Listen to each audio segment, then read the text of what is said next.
Ça faisait longtemps qu'on s'était pas retrouvé pour un achat manga et là je vais vous présenter tous mes achats de ces 2 derniers mois et vous allez voir j'ai acheté quand même pas mal de choses et pas mal de mangas qui pourraient vous intéresser, donc n'oubliez pas de liker et de vous abonner et d'aller voir mes autres vidéos parce que je parle souvent de manga et d'anime. On va commencer par le premier manga qui est pour moi un manga qui dépasse en tout point un Jujutsu Kaisen, Naruto, One Piece, Dragon Ball, Bleach. C'est Asumi découvre les escort girls. Ah oulala, bien sûr c'est une blague, m'envoyez pas sur Twitter les gars, me faites pas un thread Twitter s'il vous plaît. Pour tous les intéressés, je vous parlerai du manga plus tard dans la vidéo. Par contre là c'est un vrai banger. C'est Mobile Suit Gundam The Origin avec le tome 1. Malgré un prix tarifaire quand même assez élevé, je crois qu'on est à peu près sur du 20, 25, 30 € le tome. Ouais, c'est quand même pas mal cher, je vais pas vous mentir. On est quand même sur une édition quand même super classe et même si je pourrais dire prestige, parce que je crois que je n'ai jamais eu entre les mains un manga aussi prestigieux que celui en termes de qualité de l'ouvrage, parce que déjà c'est cartonné et c'est solide, ça c'est cool, j'aime bien quand c'est comme ça. Et en plus on a un papier glacé d'une qualité mais juste phénoménale et des pages couleurs plutôt sympathiques aussi.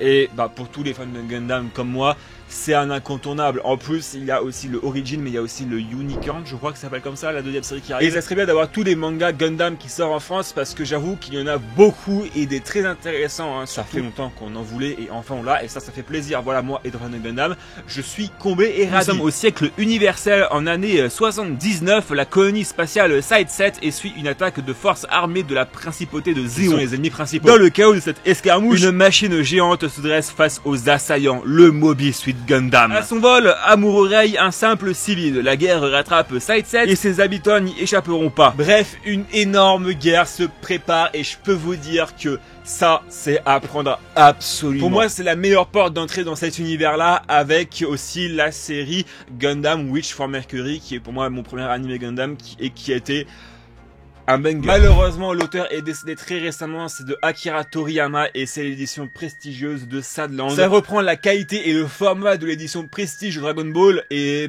ça marche. L'univers me plaît énormément et je suis rentré dedans comme jamais. En plus, on reconnaît bien la patte de Akira Toriyama et les dessins sont juste fabuleux. Et les messages qui sont passés derrière sont juste, mais genre énormes. Ça parle de gouvernement, de tromperie, de mensonges. On parle d'un gouvernement qui est prêt à tout pour satisfaire les envies avides des personnages politique. On est dans un monde post-apocalyptique après l'explosion d'une bombe qui a fait disparaître la moindre source d'eau et le roi profite de ça pour faire une inflation énorme des prix d'une bouteille d'eau, au contraire de la bourse d'Ubisoft. Le shérif Lou va demander au prince des démons Belzebub de faire une alliance avec lui pour trouver une source d'eau secrète.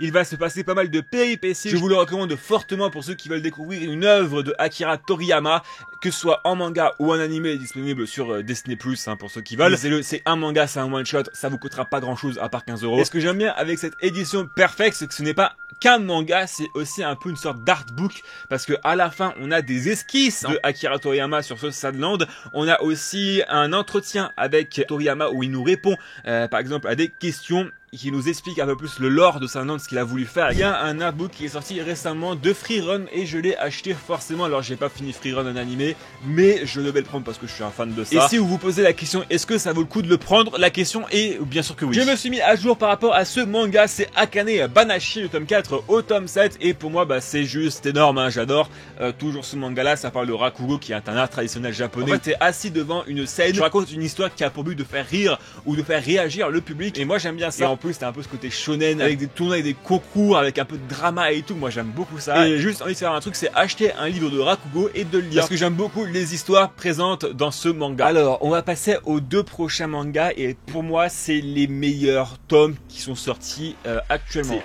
Magistral, je n'ai pas d'autre mot pour qualifier ces 2 mangas. Déjà le premier c'est Shangri-La Frontière, parce qu'on est en plein dans les sports, vous savez j'aime les sports, voilà, ça se voit ici. On est sponsor Carmine Corp ici, non je rigole, faut pas abuser non plus, mais si Arthur, Kameto, moi je voudrais bien sponsor Carmine Corp, moi je vous préviens. Beaucoup d'enjeux et t'as envie de savoir comment ça va se finir. La mise en scène et tout du manga, les dessins et tout, les scénarios de chaque combat et des dessins, c'est époustouflant et tu ressens vraiment genre ce que ressentent les personnages in-game et là c'est beaucoup trop bien. Surtout le combat qui oppose Towa Amane et Star Rain, mais c'est une folie furieuse, en manga c'est une dinguerie, mais alors en animé, mais j'imagine pas le poulet qu'on va avoir, mais je vous jure je suis resté stupéfié. Et c'est comme le tome 13 pardon, de Sexy Cosplay Doll.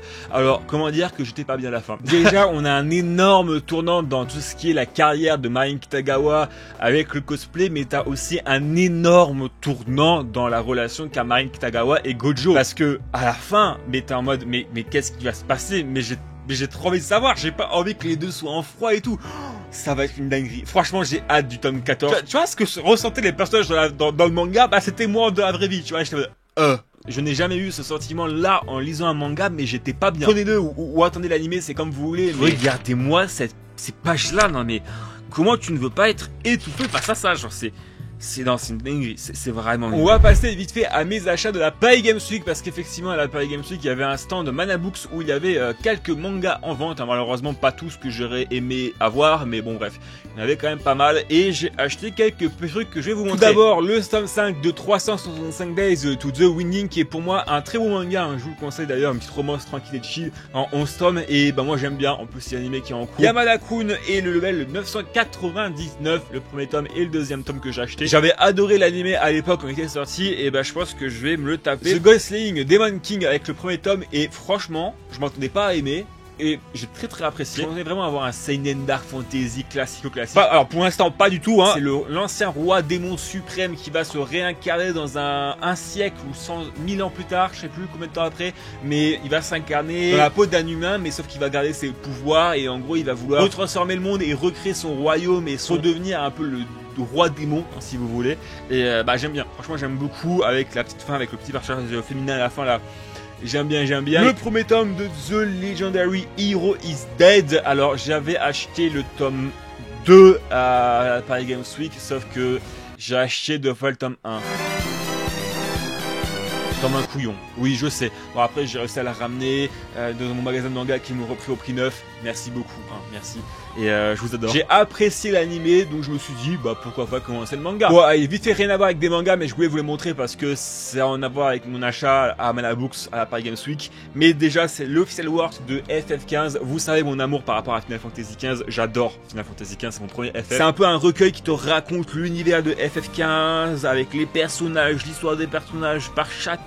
C'est aussi un guide en même temps avec, bah, par exemple, les objets que tu peux retrouver à chaque endroit. Pour tous les fans de FF15 comme moi, je pense que c'est un achat obligatoire. Et c'était le dernier en plus, j'ai bien fait de l'acheter. Et je regrette absolument pas. Et j'ai aussi pris le tome 2 de l'artbook de Genshin Impact. D'ailleurs, je pense que j'ai pas tardé à streamer du Genshin Impact sur Twitch, donc soyez présents. Je l'ai un peu feuilleté et tout, et pas mal. Même si j'aurais aimé avoir des interviews des développeurs de Genshin Impact, malheureusement c'est pas le cas. On enchaîne avec un light novel qui est Brunhilde, le tome 1. Alors c'est pas réellement un tome 1 parce que c'est un manga c'est un light novel qui se finit à lui-même en soi, parce que c'est un concept où en gros chaque tome reprend le lore de Brunhilde avec par exemple l'univers, les personnages, etc., mais dans une époque différente. Par exemple à l'époque médiévale, et on va être à l'époque moderne. Dans le prochain tome on sera à l'époque préhistoire. Je me suis laissé rentrer dedans et c'est super bien et super positif, donc je peux que vous conseiller aux éditions de Mao. Et vous l'avez aussi en édition digitale chez JNC Nina. Voilà, je me rappelle du nom. J'ai juste acheté ce tome-là parce que déjà j'aime bien la série, mais aussi parce que c'est un collector. Le tome 13 de Spy Family. Voilà, je l'ai juste acheté parce que c'est un collector.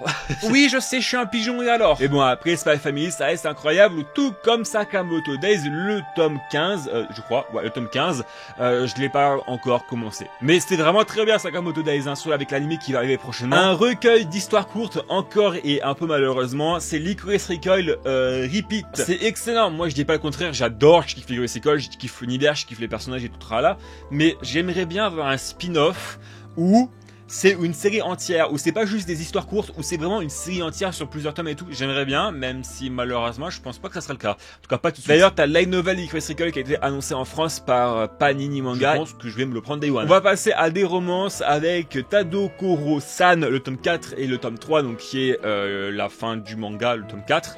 Et je suis au tome 2 actuellement et j'aime bien, j'aime beaucoup, c'est un bon petit yuri détente à le dire comme ça. C'est très fun. Les deux personnages sont, comment dire, très what the fuck et très farfelus, hein. J'aime bien. Je les avais achetés d'occasion parce que je me suis dit, je sais pas quoi ça va donner, est-ce que je vais apprécier, oui ou non, ça c'est une bonne question. J'ai adoré le tome 1, donc je pense que je vais me prendre toute la suite. C'est Kaiju Girl caramélisé. C'est incroyable. En fait, c'est une fille qui a une maladie. Dès qu'elle ressent des sentiments, ça peut être par exemple la peur, le désir, le goût, la joie, elle va se transformer en kaiju. C'est très spécial. Romance où en fait t'as le gars, le top 1 de la classe, le plus beau et tout, qui va tomber amoureuse de elle. Ça va créer des situations comme quoi, bah du coup elle va être en mode oh mon dieu, je sais pas quoi faire, je sais pas, mon dieu, bam, d'un coup elle se transforme en kaiju. C'est vraiment très très drôle. Elle va essayer de tout faire pour s'enfuir de cette situation là. J'avoue que se transformer en kaiju, surtout quand c'est le premier kaiju dans ce manga là, bon c'est pas fou, hein, voilà, sachant qu'après du coup tu auras tous les skins militaires et tout qui vont vouloir se tuer et tout, bon, pas fou, hein, on va pas se mentir.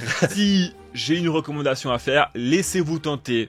Vous allez voir, soit vous aimez, ça sera parfait, soit vous aimez pas et vous revendrez les mangas, mais franchement, moi, très bonne surprise et je vais lire la suite, ça c'est sûr. Et puis même, genre, les personnages sont super mignons et tout, et alors, un truc à dire, c'est les yeux tellement bien faits, c'est une dinguerie. Donc pour ceux qui aiment les shoujo, vous allez forcément aimer, je pense, et pour tous ceux qui aiment un peu des romances, vous allez aussi adorer, comme moi. Ah là là là là là là. Alors c'est une de mes romances favorites en ce moment aussi, hein, voilà, parce que j'aime bien. Et il y a de bons gros arguments, on va dire ça comme ça. C'est Hokkaido Girls Are Super Adorable avec le tome 4 et le tome 3. Voilà, alors je crois que c'est la cover alternative si je dis pas de conneries.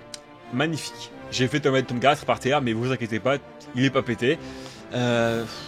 Que dire, c'est une très très bonne romance à Hokkaido et t'as envie de savoir qui va sortir avec le personnage principal, hein, forcément. C'est aux éditions Crunchyroll et d'ailleurs j'ai vu qu'il y avait un tome 5 collector avec un pomme Noël et prenez tout. Mon portefeuille, prenez-le, s'il vous plaît, je veux l'acheter. J'avais plutôt bien apprécié ce manga là, du coup j'ai acheté la suite forcément, c'est Gideon Cartoon Wars avec le tome 4 et le tome 5. Si vous voulez un manga, je peux que vous le conseiller parce que c'est super bien, super détente et tout, un peu délire Sakamoto Days mais beaucoup plus fun et tout avec pas mal de mystères et j'ai envie de savoir qu'est-ce qui va se passer prochainement, donc ouais, prenez-le, c'est une recommandation. Chose promis, chose due, Asumi découvre les Escort Girls, les 4 premiers tomes, c'est aux éditions Meian en collection Yuri. Ça parle de Asumi qui va chez les Escort Girls parce que son amie d'enfance dont elle est amoureuse d'elle est devenue une Escort Girl et a disparu de son entourage. Elle va vouloir retrouver son amie d'enfance pour essayer de réimbriquer les briques et que elles soient de nouveau en couple ensemble. C'est un concept, écoutez, qui est vraiment pas mal. Il y a beaucoup de...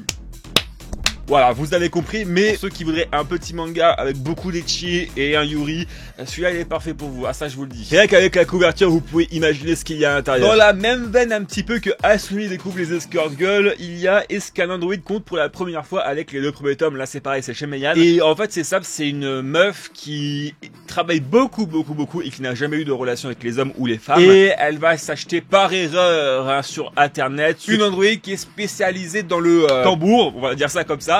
Et il va se passer plein de péripéties. Je vais pas trop vous expliquer parce qu'effectivement il y a quasiment rien à expliquer à part qu'il y a beaucoup de...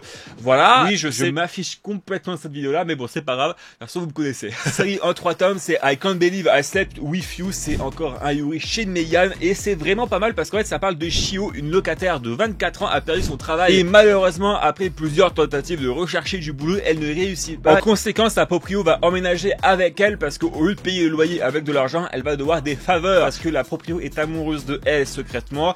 Donc t'as tout ce côté un petit peu acceptation de soi. Est-ce que j'accepte de sortir avec une personne du même sexe que moi, qui est vraiment pas mal et moi j'ai plutôt bien kiffé, donc c'est en 3 tomes et c'est plutôt détente, je vous le conseille. Allez, le dernier Yuri et le dernier manga de la vidéo, c'est Anemone Flamboyante, le tome 4 que je n'ai pas encore lu, mais par contre il faut le dire, c'est l'une des plus belles covers que j'ai vues de ma vie sans déconner. Bon bah voilà, j'espère que cette vidéo vous aura bien plu avec une petite fin olé olé. En tout cas n'oubliez pas de liker et de vous abonner et de dire en commentaire vous quel est votre manga préféré que vous avez acheté récemment et quelle série comptez-vous commencer, ça c'est important aussi. C'était chez Cadeau, on se retrouve pour une prochaine vidéo. N'oubliez pas d'aller voir toutes les autres vidéos, manga, animés, jeux vidéo, etc. Et n'hésitez pas à venir en stream aussi bientôt sur Twitch, vous allez voir ça va arriver très rapidement. Allez, à plus tout le monde.